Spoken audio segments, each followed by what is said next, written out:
Hey everybody, welcome to episode 2 of our expert assessment series. We've got an awesome series set up today where we're talking about how COVID-19 will reshape facilities in demand and how you can best prepare. We have an awesome panel lined up and we're doing this live, and the great Peter Ankerstjerne will be hosting. So let me turn it over to Peter to introduce our panel and get us kicked off today. Thank you, Chris, and a warm welcome to this session from me also. My name is Peter Ankerstjerne. I'm chairman of the IFMA Board of Directors, and on a daily basis, I'm the global lead of facility management and experience services with JLL. And I'll be your host for this session. Now, the idea behind this series of IFMA webinars is to focus on some of the research that IFMA provides and bring you close to the experts and share the insights and conclusions.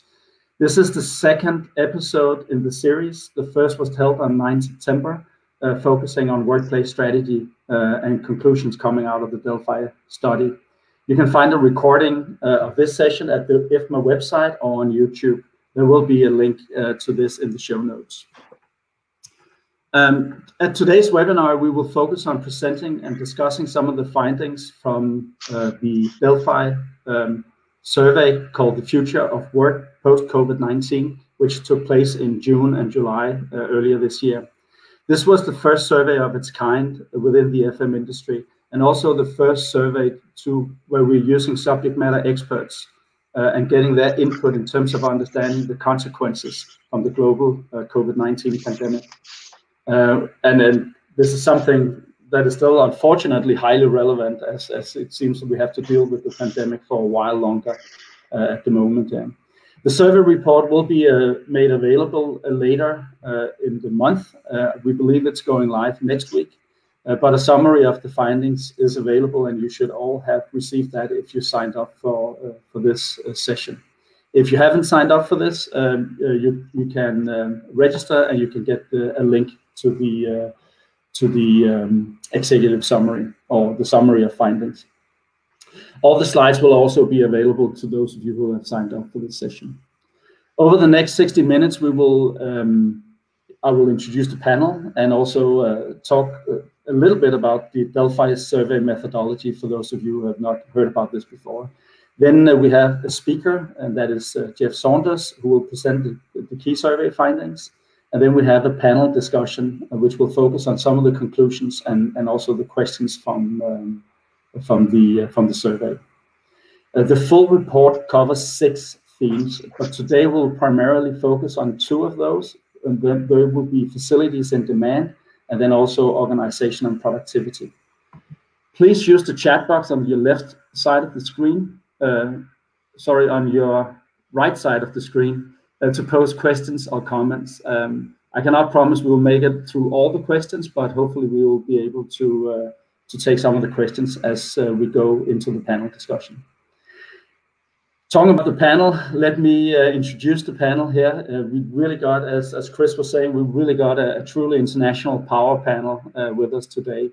First up, we have Kay Sargent, and I think a lot of you probably already know Kay. You're very active on social media, and you are also very active on the conference circuit and also on webinars now. Kay is Senior Principal and Director of Workplace at HOK, and with more than 35 years of experience, Kay is a recognized expert on workplace design and strategy issues. She's an award-winning designer who has worked with several Fortune 500 companies to optimize their global real estate portfolios and create innovative work environments.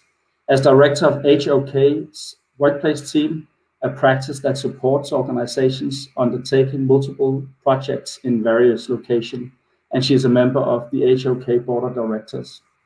Kay is based in Washington, D.C. in the United States, so a warm welcome to you, Kay. Next, we have Dr. Marie Puybaraud. Dr. Marie is Head of Global Research at Jones Lang LaSalle, JLL, and here she is responsible for driving the thought leadership research agenda of corporate solutions, working closely with the research teams to deliver best-in-class research to clients around the world. Marie is a recognized leader within the Future of Work and Human Experiences category. She has written numerous articles and white papers, and some of these has been published in leading international press like Journal of Corporate Real Estate, The Economist, New Statesman, Le Monde, and many more. Marie is based in Paris, France. And then last but not least, our last finalist is Vina. Luis is Alliance Director at CBRE, covering the Latin America region. Luis has an education in humanities with a bachelor's degrees in philosophy and theology and holds an MBA. Before joining CBRE, he worked at Iguana Fix, JLL, and also Alto Mexico. Luis has a long entrepreneurial experience and also advises a couple of startups in PropTech, and he's part of the IFMA Americas Advisory Board, IFMA's technology community, and he's part of CoreNet Mexico's chapter board. And Luis is based in Mexico City, in Mexico, but is originally from Spain. So just very briefly on the DELPHI survey and background. Before I introduce our speaker, Jeff Saunders, who will, by the way, also be participating in the panel, we just want to make sure that everybody is on board with the DELPHI survey. The methodology was really introduced in detail at our last seminar, so I will just touch very briefly on this, just as part of the introduction, to make sure that everybody understands where this is coming from. It was established in a collaboration between IFMA's 6 communities of practice, and the purpose was really to challenge how we look at COVID-19 and how the pandemic will shape our collective future into a post-crisis normal. What will the future of work look like after the pandemic, and how will the crisis impact the future of workforce and workplace? We chose the DELPHI study approach in order to obtain a more wide spectrum of diverse external expert perspectives. On some of the key questions and assumptions, it was important to us not to just have empirical data, but really to engage experts and understand their view, and also understand how they may change their view based on the discussions that you can have via the real live DELPHI survey platform. It is an online platform, and it facilitates a dialogue between geographically separated experts to identify consensus views and also divergent opinions. It gives us a more curated view on industry-leading subject matter experts and the key challenges that the industry is facing. So on today's panel, we have experts with us, subject matter experts with us, who have all participated in the survey, and probably also have some conflicting views that were also illustrated in the DELPHI survey, and I'm sure we will also have a discussion about in the panel later on. All right, so before we jump into the panel debate, let me just introduce Jeff. Jeff Scott Saunders is an executive advisor and futurist. He's the CEO of Nordic Foresight and is the IFMA Workplace Evolutionaries Denmark Hub co-leader. Previously, Jeff was director and head of strategy and innovation at the Copenhagen Institute for Future Studies. And before this, he worked as a national security consultant to the government in the United States. Jeffrey specializes in applying futures research methodologies, including scenario planning and behavioral science, to solve challenges for large organizations, both public and private. Jeff is a US citizen, but he is based in Copenhagen, Denmark. So Jeff, you and your company, Nordic Foresight, have been critical to this survey and the learnings coming from it. Can you help us to understand what the experts are saying by sharing some of the key findings and conclusions from the survey?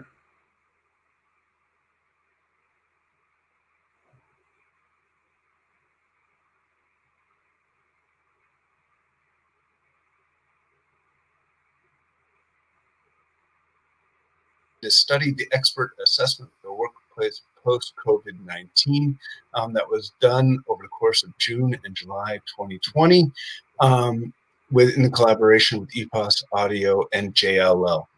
The purpose of this study was to provide a good basis of understanding about what is the industry's view on the great debate that is occurring in the general media and in the industry itself. We're debating what are the implications of the COVID-19 pandemic for the way that work will be organized in the future, and the way that workplaces themselves will be structured to derive the best benefit from workers, guests, and the like. And so around the world, workers, bosses, landlords, governments are all trying to work out if the office is obsolete, and all of them are coming to radically different conclusions.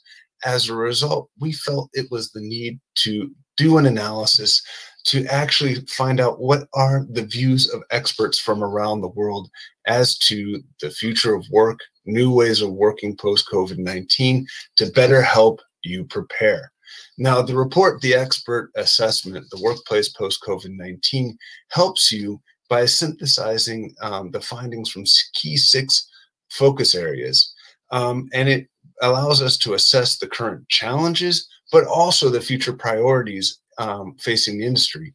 And it allows us to harvest the insights from the industry's leading subject matter experts so that we can help you develop your readiness and your resilience. Today, we're going to be focusing on 3 of the key insights or priorities for the industry that were highlighted by our subject matter experts. And these focus on facilities in demand. How is it that our shift towards remote working and more distributed working will impact the facilities that are in demand? What does that mean for organization and productivity? About how is it that we organize our work and ensure that our workers are productive from multiple settings? And then finally, a focus on the budgets. How are we actually going to be investing in our spaces and in our people to ensure that they're productive no matter where they work? These are going to be the focus areas that are going to be the topics of our conversation for our presentation and for the ensuing panel debate afterwards.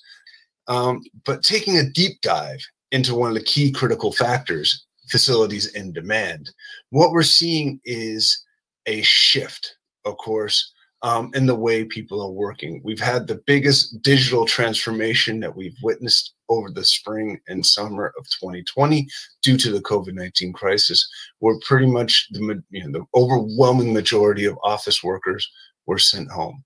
And that led to a fundamental question. Is this truly an epoch-shifting event that would require that all of us would be working from home, or most of us would be working from home post-COVID-19? And the findings from the SME panel is that 81% expect that at least 26% of workers or knowledge workers will work remotely most of the time post-COVID-19.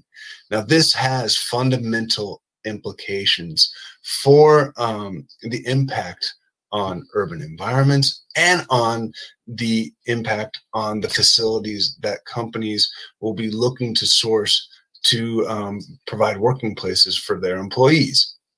Now, when we asked about the impact on urban environments, 63% believe that existing real estate footprints in large cities and major metropolitan areas will be significantly reduced over the next 5 years as organizations make greater use of co-working sites, satellite offices, and new types of spaces. So what we'll see is a shift in demand for real estate. But the question emerges, what about the different types of categories of real estate within the office environment? How will companies be planning and shifting their allotment of real estate as they start talking about new ways of working post-COVID-19? And what we'll see is that individual companies will demand less real estate, square footage or square meter, however you measure it. The individual companies' footprints will shrink.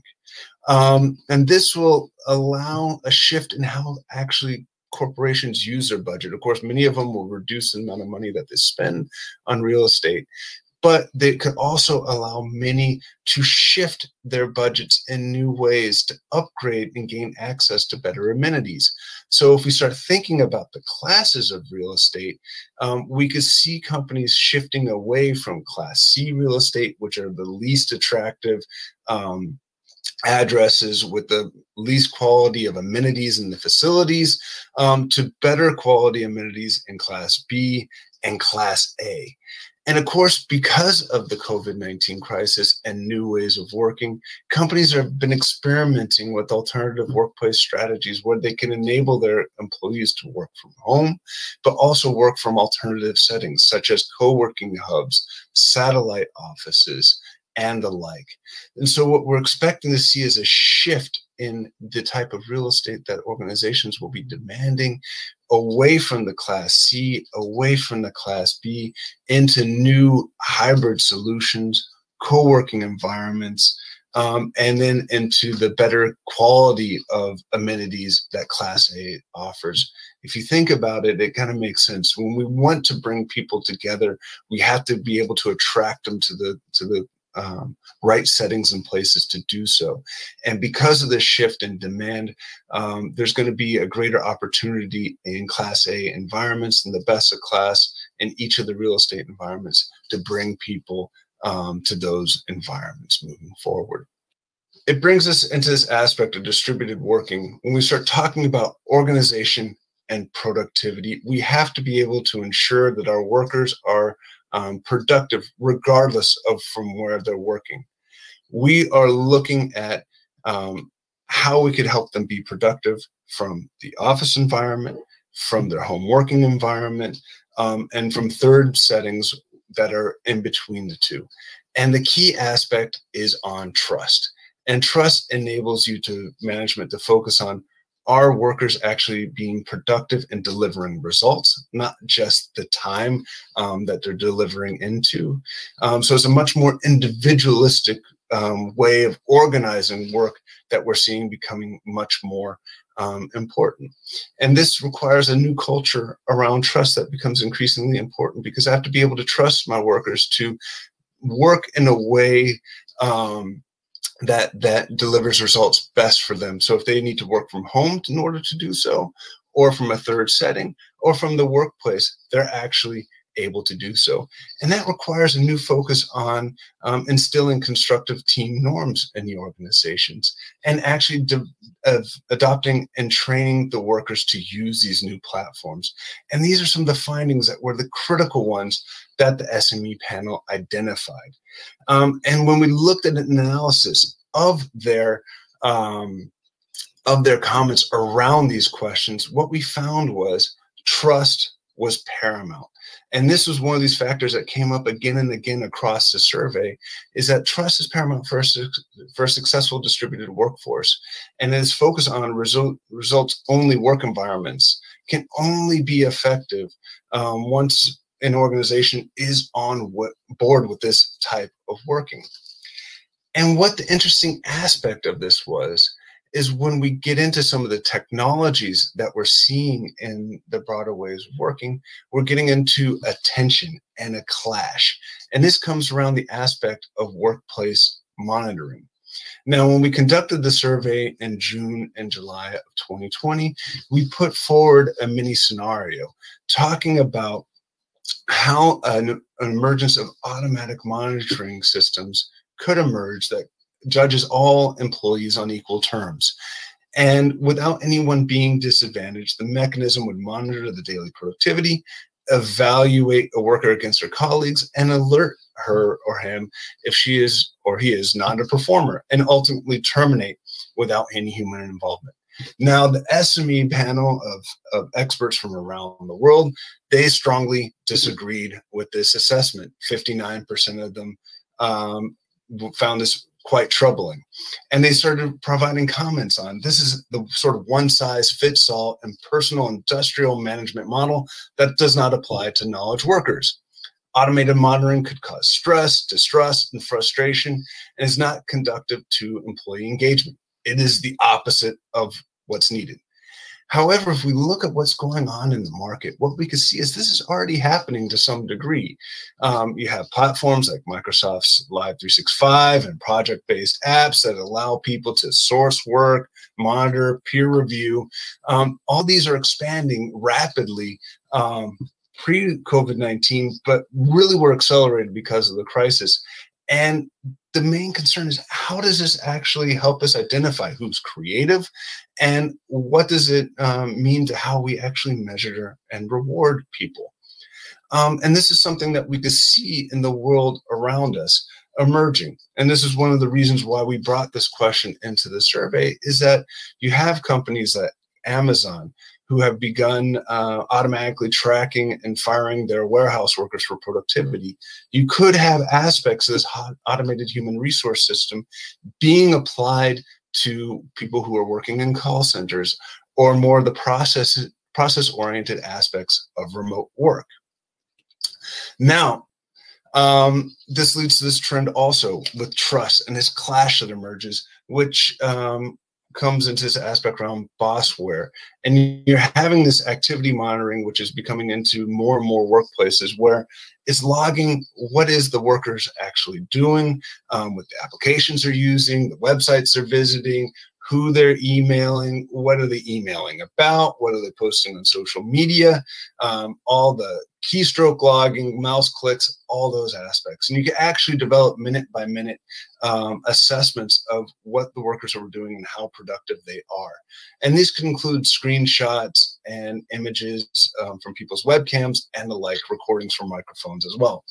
And this is the aspect, if you're bringing a workplace strategy and you're providing tools and equipment for people to work from home, where go the boundaries, or where do the boundaries lie for doing aspects of workplace monitoring, and how do you do it in a way that actually promotes productivity and doesn't lead to an erosion and destruction of trust? And so you have this aspect around looking at this gentleman here who does it with his workers around the world. He looks at it where it's illegal to do so, taking screenshots to actually see how they're performing tasks and procedures. And then he goes into a discussion around if they're actually being more productive than others, what are they doing to help other workers? So there is some trickiness, and you could talk about the aspects of the Big Brother aspects around this and the legality of these issues, but it's one of these things that we see as a fundamental tensions and drivers in the workplace in the future and today, where we have to make a determination. How do we lead our organizations better, and how do we do so in a way that promotes trust and doesn't erode it? Now, with the aspects of working from home and many of the discussions that we've seen, particularly in the United States around Black Lives Matter, Me Too movement, and other aspects, how will remote working affect diversity and inclusion in the workplace?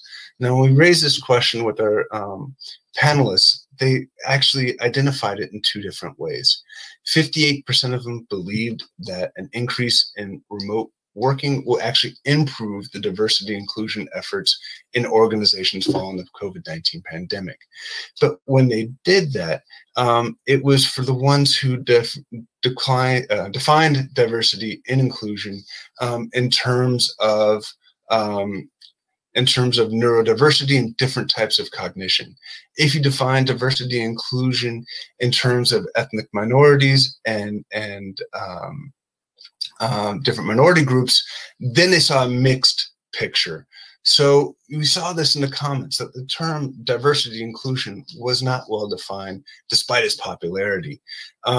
Advances and acceptance of the ability to work remotely will help people who are physically and cognitively disadvantaged to participate in the workforce and incorporate these workers in the work from home environment. And this aspect around the neurodiversity, understanding the cognition and the way people think about aspects is some of the aspects that is really, truly important. And it's ultimately about getting individuals control. So are we talking about the aspects around, when we talk about neurodiversity and the talk about neurodiversity, it's a question about how do we define it? What is the neurotypical worker? And of course, you have some who are on the ranges of the spectrum. We have people who are hypersensitive. They're simply overloaded with stimuli. These are typically people who have ADHD, who have autism, or on the autism spectrum. That's around 15 to 20% of the workforce, have different degrees of neuroatypicalness. And then you have others who are on the opposite side of the spectrum, who are hyposensitive. So we have to think about, how do we actually design our workspaces and our digital environments to kind of assist people who are across the range of spectrums, to help them deal with the audio distractions that are in the workplace, the visual stimuli that are in the workplace, the tactile, the sense of smell, the movement through space. All of these are quite fascinating. I'm really happy to have Sargent on the panel, because she is one of the leading proponents in this field about how do we drive and design services and spaces around making them more inclusive for people with different types of deep cognitive diversity. So what type of common spaces can be inviting to people to participate in, even if they're along the more hypersensitive side? How could they pull away into areas which enable them to be more focused and be able to de-stress and think about how it is they work and develop. These are aspects that are quite important, and I think there's a wealth of opportunity, and this is something that was highlighted in the real-time DELPHI findings. Now, the key aspect to this is that when we see the facilities in development and we start seeing that organizations will be shrinking the square footage and square meterage that they put available to workers, it leads to a fundamental question about, how do we see the budgets in facility management and real estate developing? And what we're seeing is that the majority believe that budgets will be shifting from real estate to digital experiences. And this means that they'll be shifting their resources away from developing new buildings and workplace designs and employee amenities in the physical space, but they'll be putting that much of that monies over towards the digital experience and the technologies that support the better management of space, facilities and smart buildings, and the ability to work from home. And this has some profound implications, as the facilities and demand section results showed in the previous sections, where there'll be an oversupply in the commercial real estate market and the potential for that. And so we'll have to be thinking about the role of workplace design in shrinking the space, the type of amenities that are offered, and how to use those amenities strategically to bring workers back and to want them to bring them together for innovation and other purposes. And each company will have to be figuring out what works best for them. Some organizations are already going fully digital, and we have some of our subject matter experts who believe that this was will lead to some companies making some stupid decisions because they're making their assessments based on just a cost savings agenda, rather than focusing on what's it going to mean for the ability to develop the onboarding of new employees and the like. These are some of the quite fascinating discussions that will be emerging. Also, it has some fundamental implications for the sustainability goals. As we've been seeing with the wildfires in Australia, in California, and elsewhere, there's this increasing focus on climate change and the sustainability agenda. And if organizations are going to be shifting their real estate portfolios, it has a fundamental implication for the type of budgets that will be available to be made investments in efficiency improvements in waste, in water, energy, and the like. And when we get down into the figures and the perspectives of the subject matter expert group, what we're seeing is that 54% believe that the budgets available to invest in efficiency improvements will increase post-COVID-19 as those objectives become increasingly apparent. And this is one of these aspects, when you look into the figures behind it and the debates behind it, there's a lot of expectation that this will be driven by hope, rather than the expectation and realization that we have to do better to actually improve the sustainability of our societies. but there is a fundamental question about whether the business cases will be there for organizations. So that's some of the aspects that we'll be discussing. And so my brief presentation today, what we went through was a discussion of what type of facilities are in demand, how are we going to be organizing our workforces and making them more productive in the future, and then how budgets will be shifting from the physical environment towards the digital experiences and new technologies, and also towards increasing sustainability.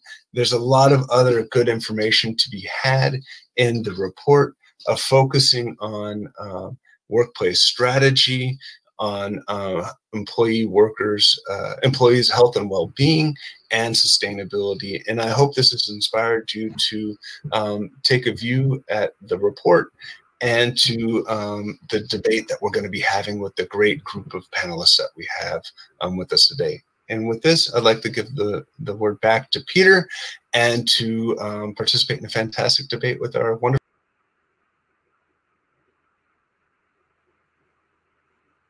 Thanks.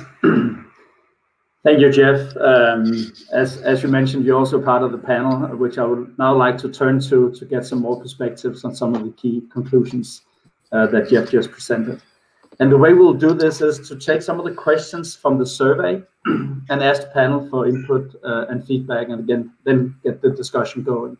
The idea is, of course, not to be in consensus around this, is to be in some kind of disagreement, so we can cover some of the aspects of some of these important questions that are being asked. But before we jump into the themes, I'd like to start with you, Kay.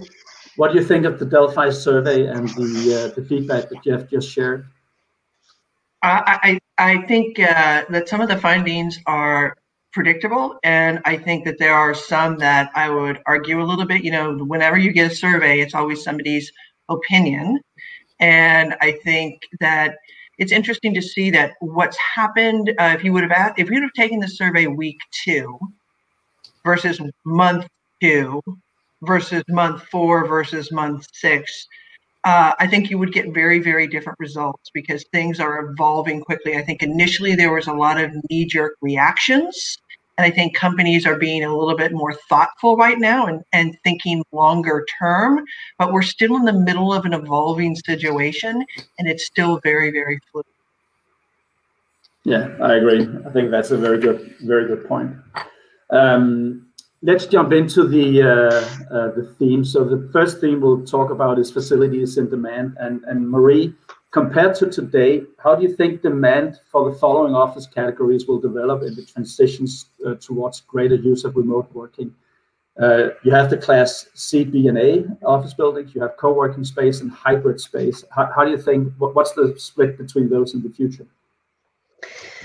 Well, I think, Jeff gave us a very good overview about, the current, situation and how, we're seeing the portfolio of the future shifting, shrinking, but also diversifying.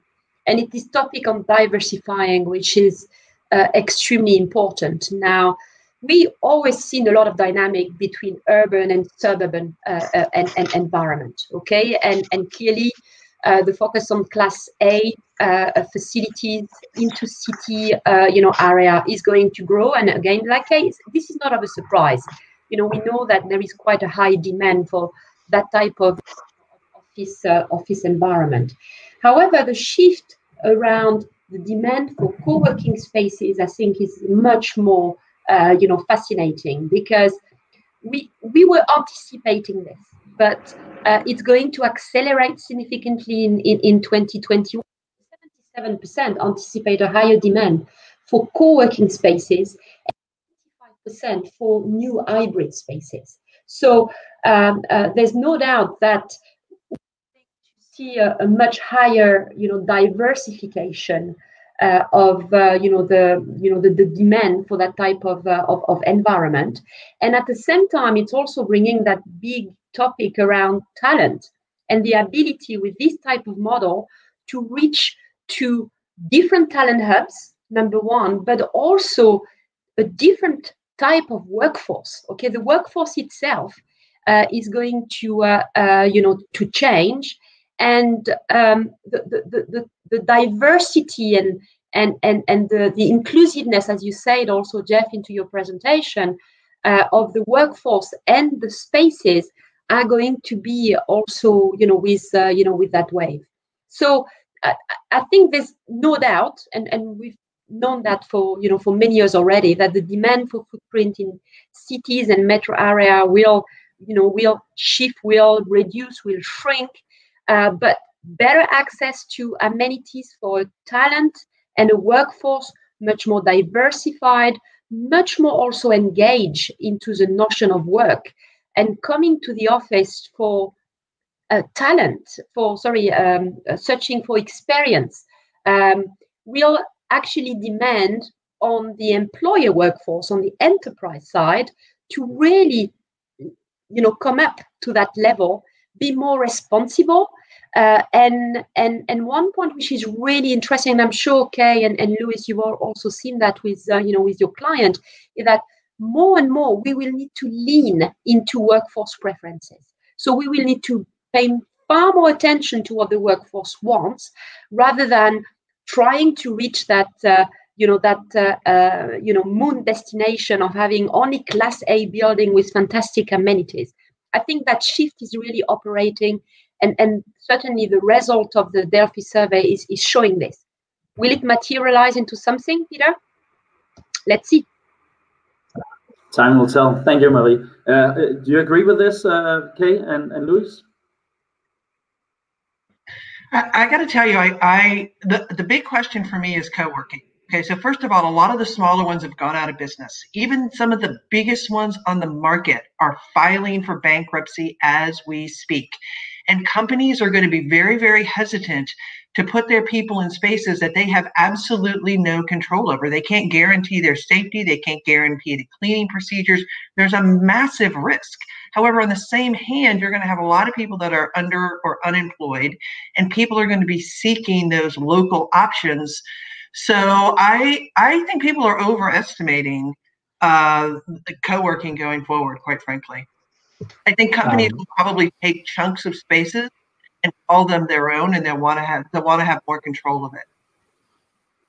On my side, I mean, I share Marie's and Kay's point of view, but I do think there's a big opportunity for a co-working space. I mean,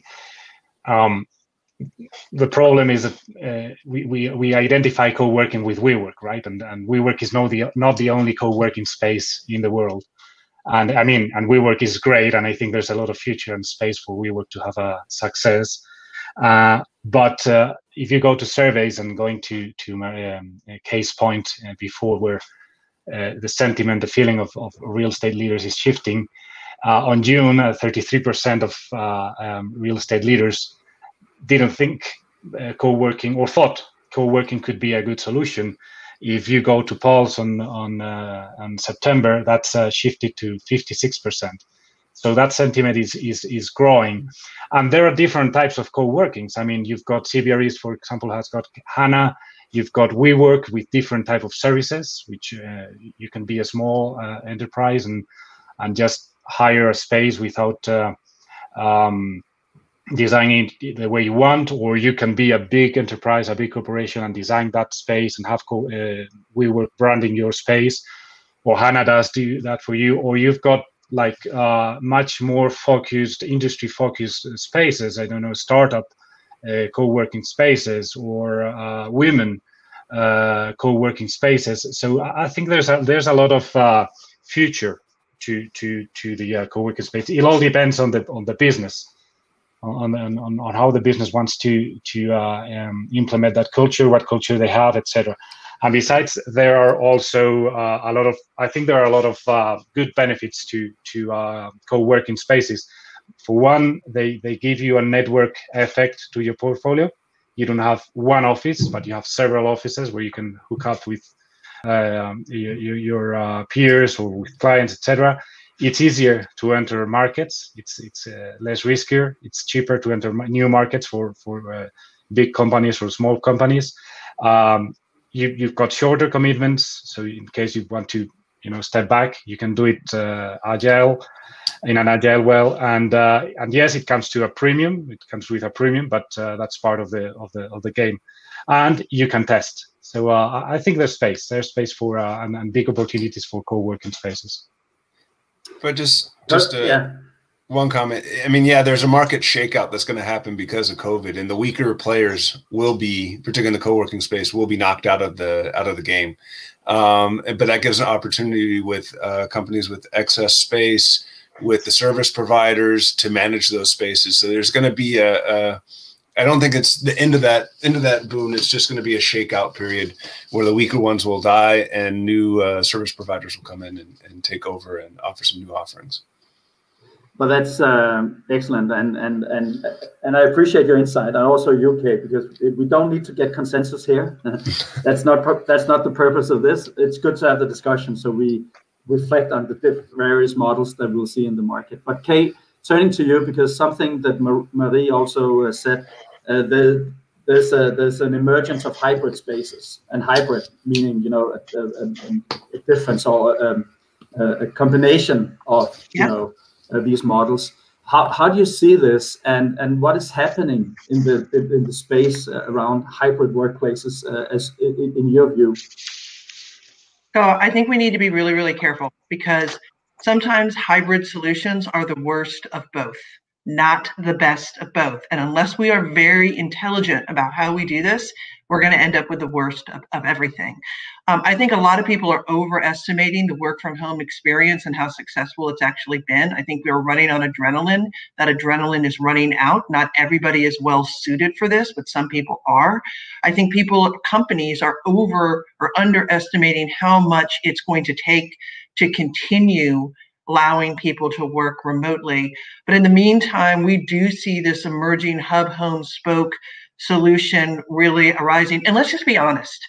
We actually have been doing this for years. People have been working from home in co-working locations. I work primarily in an airport, right? We have been doing this, but we are now officially saying we're creating a hybrid solution. And what we have to do to make it successful is be very intentional about what the purpose of each place is and make sure it is the best experience. The hub solution should be uniquely different from the home, because otherwise, why would I leave my house to go someplace else? So the power and the purpose of place becomes essential.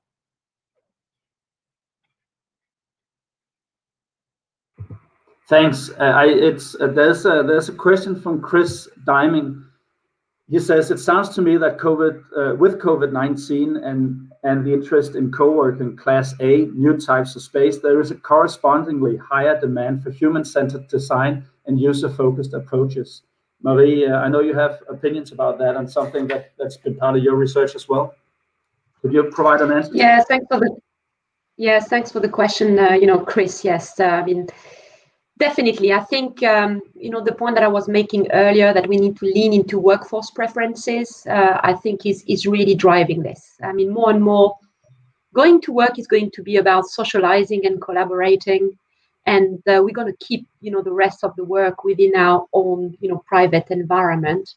And therefore, it's not only a case of, revamping offices to make them look, cool and attractive, or sending everybody into co-working spaces. It's about really turning around the value of space towards people, toward the worker, because it's going to be a worker-centric world. We've moved away from a workplace-centric towards a worker-centric world. Marie, I gotta chime in here, because I agree with you 1,000%. But I've always said that COVID basically is a catalyst. All the things we're talking about have been around for a long time. Everybody on this call has been talking about these things for years. It is a catalyst that is fuel on the fire, but I'm going to change that. I now think that COVID is a slap across the face to corporate real estate and saying, wake up and look at what has been in front of you the whole time. The fact that it wasn't human-centric before, shame on us. It always should have been. It always should have been a hybrid solution. These things are not new. The fact that we're acting like they are, we're just, we should have been doing this all the time. Yeah, we have, but the opportunity to, that cold shower of that. Okay, big cold bang showers on are a the little bit head. nicer than a slap across the face. I'm COVID going to slap everybody is across the face and say, wake up and look at the writing on the wall here, right? Like, we should have been doing this all along. Yeah, but at the same time, if you don't mind me saying, I mean, we're spending a lot of time at the moment educating the most traditionalist, client on the future of work, and there's a lot of them which are still ignoring it, maybe, or simply not aware about it. And we cannot generalize. I mean, it always depends a lot on the type of business you're in. I mean, tech companies have been leading these since the 80s. Remember Silicon Valley since the 80s with Microsoft and Apple already started having disrupting practices that seems very strange to more corporate cultures. So, I mean, it also depends on the culture. So I think as Kay was saying, it's a catalyst. We need catalysts. History is made of catalysts. But and we're on it's a pendulum. We're on the one side of the pendulum right now, and time will bring us to the middle again, and it'll point to each business how they can use these principles, how they can use agile work, how they can use action-based work, or co-working, or all these principles. But the how question is the most complex one. Mm-hmm. That's one of the. Yeah. But the how, Luis, is, as you know, is a massive step for majority of organizations. And one of the lessons I think we are all learning for COVID is we don't need to we don't have to rush. I mean, rush is not a good counselor. So we don't have to rush to conclusions. Say, hey, this is going to change drastically, or this is going to be completely different or I have to close all my sites, or I have to change all my FM practices, or all my, this is pointing us the way. We need time. We need some time to figure out how we're gonna make this real. How we're gonna, as you say, Marie, the how. I mean, but it's a particular how to each business, to each corporation, to each working culture. That's. But can I just and Kay, I like your slap in the face to the real estate industry, but and I agree. I think we all agree with you that COVID-19 is just accelerating the change that we were already going through as an industry.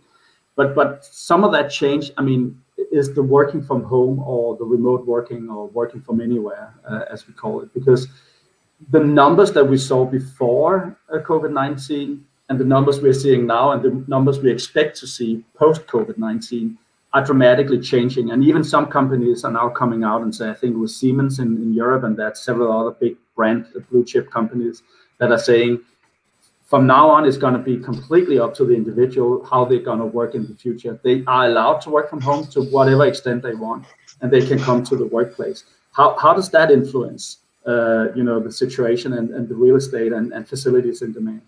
Intel, there's a major security breach. Until there's a major drop in innovation. Until people realize that not everybody can be productive working from home. Until there is resentment between the people that are going to the office and the people that aren't. Until there is a major erosion of culture and a major drop in the transfer of knowledge. Again, I think people are grossly overestimating how successful people can work from home. And this whole notion of we've been productivity, that's not what we should be focusing on. Right? We're at a point of major disruption. Every other industry has gone through major disruption. It is time for our industry to go through major disruption.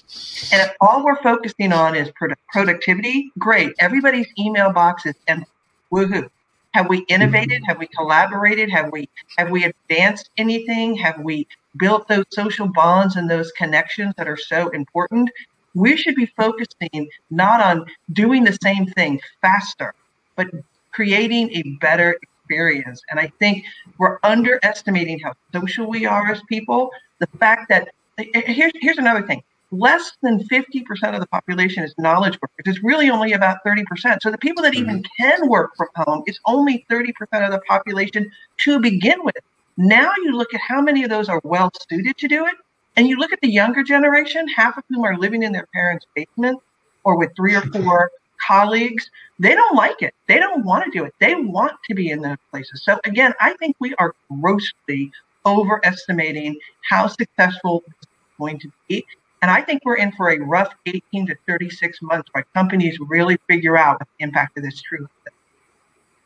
Jeff, how does that correspond with the data and the research in this area?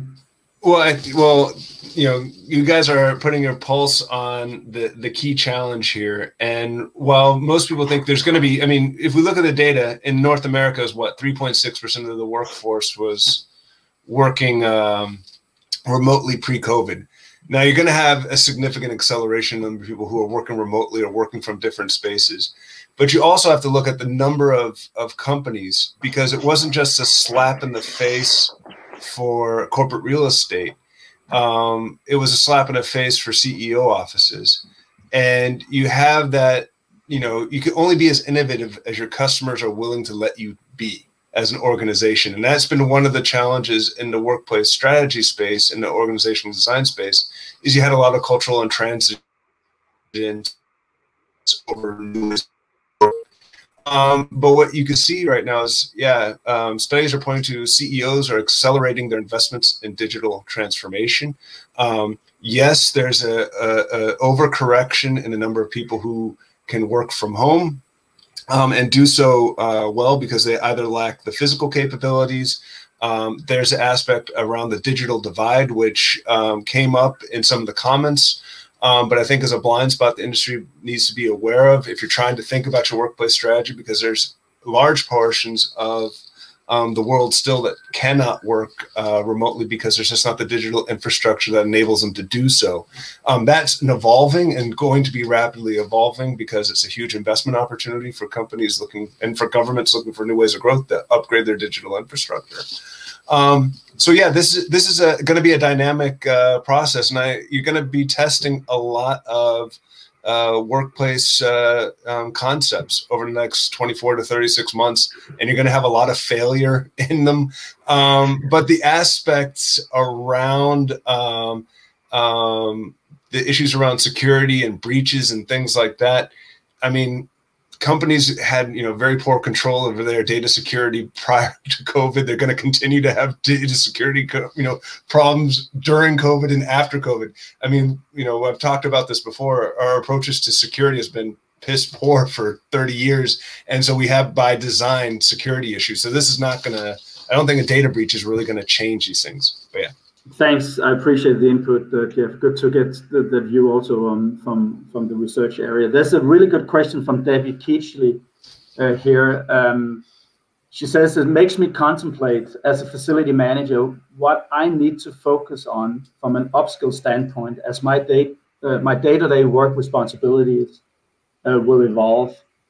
How do you see that, Luis? If you will start with you, what should you do as a facility manager in order to make sure you prepare for this future that Kay's also talking about here? I think it's a very good question actually, and it's nuclear. It's at the center right now for the FM world. I think that the FM role is going to broaden. We're already seeing that change before COVID, where FMs we're not only taking care of the hard stuff, you know, the guy or the woman with a tool belt going around the facility fixing things. The FM has evolved for good in the last years, and as Kay and Marie were saying, COVID is being a catalyst, and it's making us realize the FM role is going to broaden. What if workplace changes into more digital workplace? Who's going to be taking care of that? What if portfolios change into a more dispersed footprint with a central hub and satellite offices? Who's going to take care of a spread or a remote portfolios? What if workforces, going to Marie's point, move or we follow corporate real estate strategies, follow the workers to suburban areas? Who's going to be taking care of those suburban areas? Normally you have an FM team on the city hubs.